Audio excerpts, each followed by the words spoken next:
दोस्तों, आप सभी का स्वागत है हमारे चैनल में। आज की वीडियो किसान की डरावनी कहानी बारे में है।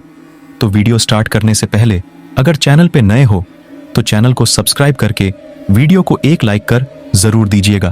तो चलिए वीडियो स्टार्ट करते हैं। रात का समय था और गांव के लोग अपने घरों में सो रहे थे। गांव का नाम था कालिकापुरा, जो एक घने जंगल के किनारे बसा था। इस गांव में एक किसान था जिसका नाम था रघु। रघु एक मेहनती और ईमानदार आदमी था, लेकिन उसके जीवन में एक बड़ा राज छिपा था। रघु का खेत गांव के सबसे किनारे पर था, जहां लोग कम ही जाते थे। लोग कहते थे कि रघु के खेत में रात के समय अजीब अजीब आवाजें आती हैं। कुछ लोग दावा करते थे कि उन्होंने वहां पर परछाइयां भी देखी हैं, लेकिन कोई भी रघु से पूछने की हिम्मत नहीं करता था, क्योंकि रघु बहुत ही शांत और गंभीर स्वभाव का था। एक दिन गांव के कुछ नौजवान लड़कों ने सोचा कि वे इस रहस्य का पता लगाएंगे। वे रात के समय रघु के खेत में जाने का निर्णय लेते हैं। आधी रात को जब सब लोग सो रहे थे, वे चुपचाप रघु के खेत की तरफ निकल पड़े। उनके हाथों में टॉर्च और दिल में डर था। जब वे खेत के पास पहुंचे तो उन्होंने देखा कि वहां सचमुच अजीब अजीब आवाजें आ रही हैं। अचानक उनकी टॉर्च की रोशनी में कुछ परछाइयां दिखाई दी। लड़कों का दिल धड़कने लगा, लेकिन उन्होंने हिम्मत नहीं हारी और आगे बढ़ते गए। खेत के बीच में पहुंचने पर उन्होंने देखा कि रघु वहां खड़ा है और उसके चारों ओर कुछ रहस्यमयी परछाइयां घूम रही हैं। लड़कों ने छुपकर देखा कि रघु कुछ मंत्र पढ़ रहा है और उसकी आंखें लाल हो गई हैं। यह दृश्य बहुत ही डरावना था। लड़के समझ गए कि यह साधारण मामला नहीं है और वे तुरंत गांव की तरफ भाग गए। अगले दिन सुबह लड़कों ने गांव के बुजुर्गों को सारी बात बताई। गांव में हड़कंप मच गया। सब लोग रघु के खेत की तरफ चल पड़े।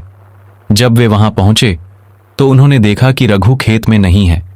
वे उसकी झोपड़ी की तरफ बढ़े, लेकिन वहां भी रघु का कोई पता नहीं चला।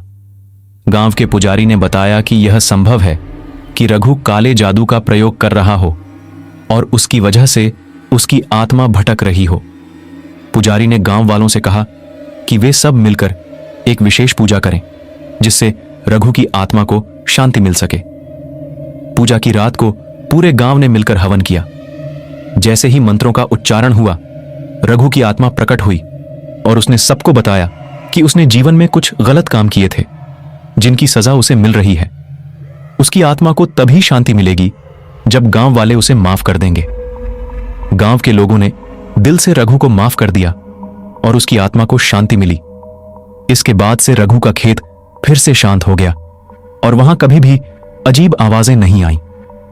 लेकिन गांव वाले इस घटना को कभी नहीं भूले और हमेशा याद रखते थे कि किसी की आत्मा को शांति देने के लिए माफी की कितनी महत्वपूर्ण भूमिका होती है।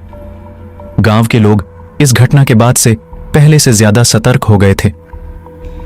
रघु की आत्मा को शांति मिलने के बाद भी लोगों के दिलों में एक अजीब सी दहशत बसी हुई थी। समय बीतता गया और गांव की जिंदगी सामान्य हो गई, लेकिन रात होते ही लोग जल्दी जल्दी अपने घरों में लौट आते थे। एक दिन गांव में एक नया आदमी आया, जिसका नाम था श्याम। श्याम एक नौजवान और उत्साही व्यक्ति था, जिसे खेतीबाड़ी का बहुत शौक था। उसने सुना था कि रघु का खेत अब खाली पड़ा है, तो उसने गांव के मुखिया से इजाजत लेकर उस खेत में खेती करने का निर्णय लिया। श्याम ने खेत में काम करना शुरू किया और धीरे धीरे उस खेत को फिर से हरा भरा बना दिया। उसकी मेहनत रंग लाई और फसलें लहलहाने लगीं। गांव के लोग भी श्याम की तारीफ करने लगे। लेकिन एक रात कुछ अजीब हुआ। श्याम को रात में खेत से अजीब आवाजें सुनाई देने लगीं। उसे लगा कि शायद यह उसकी कल्पना हो, लेकिन अगली रात फिर से वही आवाजें सुनाई दी। श्याम ने इस बारे में गांव के बुजुर्गों से बात की। बुजुर्गों ने उसे रघु की कहानी सुनाई और कहा कि हो सकता है कि रघु की आत्मा अभी भी वहां भटक रही हो। श्याम ने डर को अपने ऊपर हावी नहीं होने दिया और उसने तय किया कि वह खुद इस रहस्य का पता लगाएगा। एक रात श्याम ने हिम्मत जुटाई और अकेले ही खेत की तरफ चल पड़ा।